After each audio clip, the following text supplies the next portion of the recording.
I do. You did mention that you have one kid in college. You're talking about jobs. I think something that's scaring a lot of people is this talk of AI. And the CEO of Anthropic, he said that within the next 1 to 5 years, 50% of entry level jobs could be wiped out. I mean, you hear that, that's just terrifying. Paired with, I don't know, a lot of kids in college are probably thinking, what does this really mean for me? Am I studying something that by the time I graduate, that'll be null and void, that'll be useless? What do you think about the impact AI is going to have on our workforce, our economy? And as a lawmaker, what regulation do you think that needs to have around it? That's a great question, and that's something I struggle with every day. AI is essentially we're at the new frontier. We're at a new industrial revolution. What I tell my district, what I tell my child is we need to make sure we're pushing kids in the direction of the future of the world. The emerging technologies is what we should be focused on. So we can't have an antiquated education system that's just teaching things that are no longer accurate to what we're facing on the real world. Data centers are popping up everywhere. AI and robotics are the future. So we should be focused on STEM. If we're not focused on STEM, we should be focused on sustainable jobs that are recession proof, that are AI proof, hence the trades, plumbers, electricians, HVAC technicians. These jobs are never going out of style. They always will pay. For every five in the trade that retire, we only have two replacing them. So I think it's time for us, a country, and especially the industrial Midwest, that we start investing in the jobs that pay, start putting our children in a position of success, and not fight the emerging technologies. We need to make sure they're environmentally safe and they make sense for our district or our country. However, it's coming. So we need to invest. We need to have foresight to do it the most appropriate way. I would love them to come to my state because this is going to be the future of the world. I do now want to pivot back to something that President Trump talked about at the State of the Union, and that was Iran. And U.S. and Iranian officials met again for another round of talks on Iran's nuclear program. And this comes as the U.S. military continues to build up in the region. There's reporting President Trump is weighing potential military action against the country. And I want to talk about something that he said about Iran in part at the State of the Union. He said this, quote, "They want to make a deal, but we haven't heard those secret words. We will never have a nuclear weapon.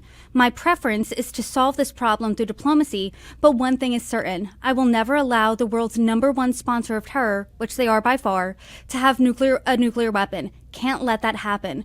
What are your thoughts on this whole debate with Iran, especially because you're someone who served in the military? You enlisted 20 years ago during the war on terror. Yes, ma'am. Well, he's right.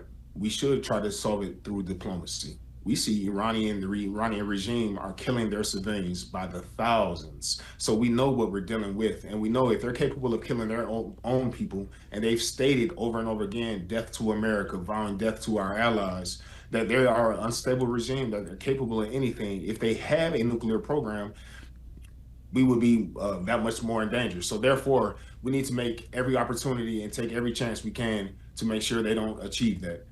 Diplomacy, President Trump and his administration has done wonderfully. And Secretary of State Rubio, they have negotiated better than any other administration, I would think, in my lifetime. He's been a president of peace. As a military veteran, I do not want to send my family members and my friends over to fight the war in Iran. And I know a lot of Americans do not want to fight with Iran. We feel like that's not our fight. However, we cannot allow them to produce any nuclear weapons and or have a nuclear capacity or capabilities at all.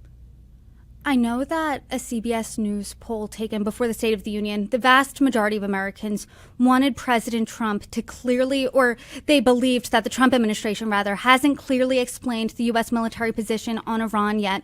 And I want to talk about something else that President Trump said, because he talked about saying that the U.S. forces obliterated Iran's nuclear program with Operation Midnight Hammer back in the summer, when U.S. forces dropped bunker-busting bombs on some of Iran's major nuclear facilities.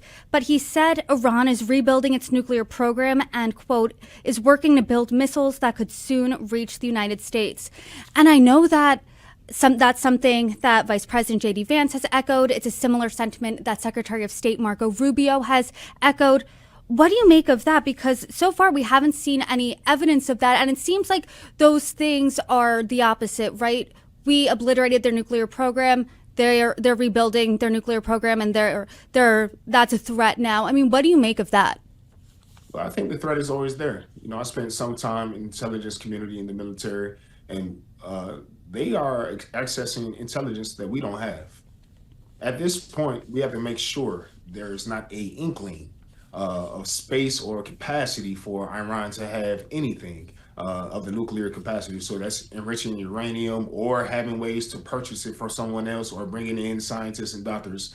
If they know how to do it to rebuild their infrastructure, they can do it quicker as a rebound. Even if we did destroy all their capacity, they could always bounce back.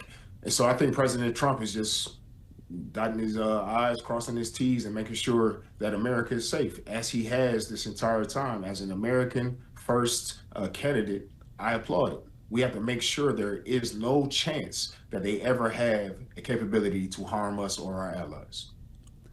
When I was on X and I saw that people were posting about President Trump saying that, Vice President J.D. Vance saying that, they were posting that with photos and images and videos of former President George W. Bush and the weapons of mass destruction justification for the 2003 invasion of Iraq. Do you think that this is reminding you of that time right now? Do you think we're seeing history repeat itself at all?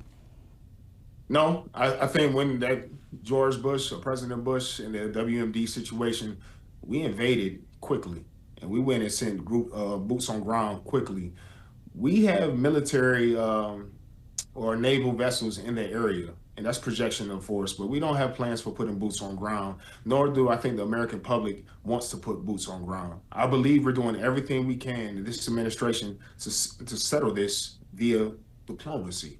Come to the negotiation table. Let's make sure we handle it appropriately. I can't iterate enough. President Trump has been the president of peace. And so I don't think we are seeing the same things. And I want to make sure that our American servicemen and women are safe and not going into a war that America truly doesn't want.